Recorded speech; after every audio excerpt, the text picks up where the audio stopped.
nk'uko mubizi leta y'u Burundi ibicishije kuri no bushikiranganji uburimyi n'ubworozi n'ibidukikije kituraje ishinga mu kugwiza umwimbu. Aha rero umwimbu tuwugwiza ku bijanye n'ibitungwa kandi tukawugwiza ku bijanye n'ibiterwa. Aha kituraba nibijanye uno munsi no kugwiza umwimbu ku bitungwa.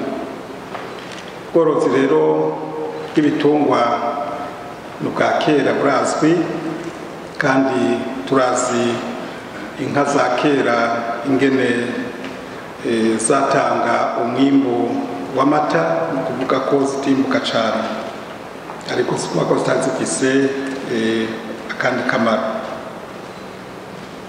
Utwigoro rero twagiye turakogwa kugira ngo dushobore kunagura ubwo bworozi bwa kera kugira ngo turonke ibitungwa bitanga umwimbu na cane cane umwimbu w'amata ushimishije.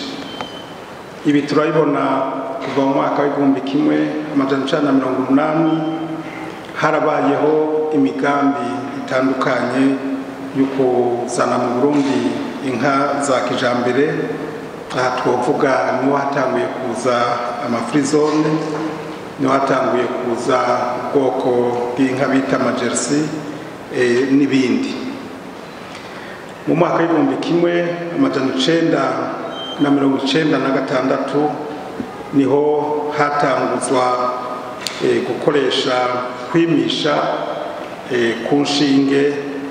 Ico gihe imbuto zaza zivuye hanze y'igihugu, ariko kuva mu mwaka w'2000 niho leta y'u Burundi ifatanije n'abo dufashanya mu iterambere bashize ingufu nyinshi cane kunagura ico gisata co kuronka ibitungwa bya kijambere.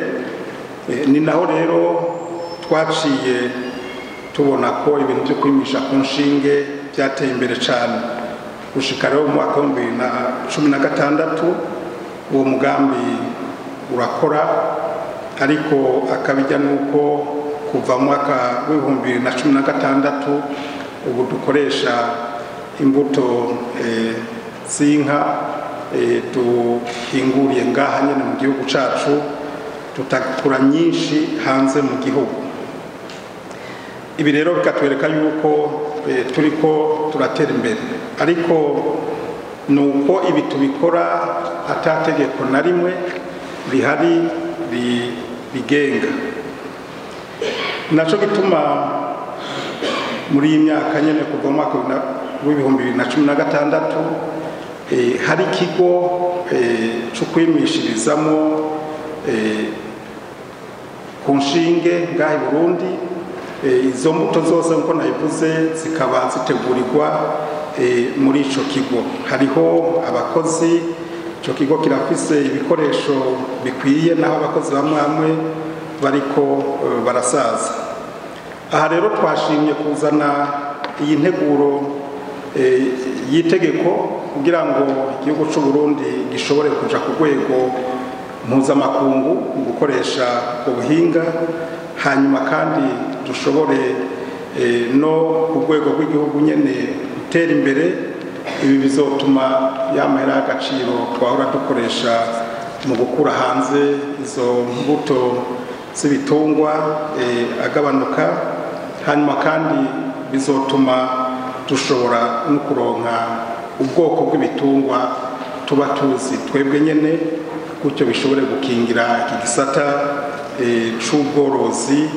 Ntituzava dusanga turiko turakoresha imbuto z'ibitungwa kumbure tutazi neza. Ngiyi imvo n'imvano itumye tuzana rino tegeko, ino nteguro y'itegeko kugira ngo dushobore gutunganiriza abenegihugu. Murakoze.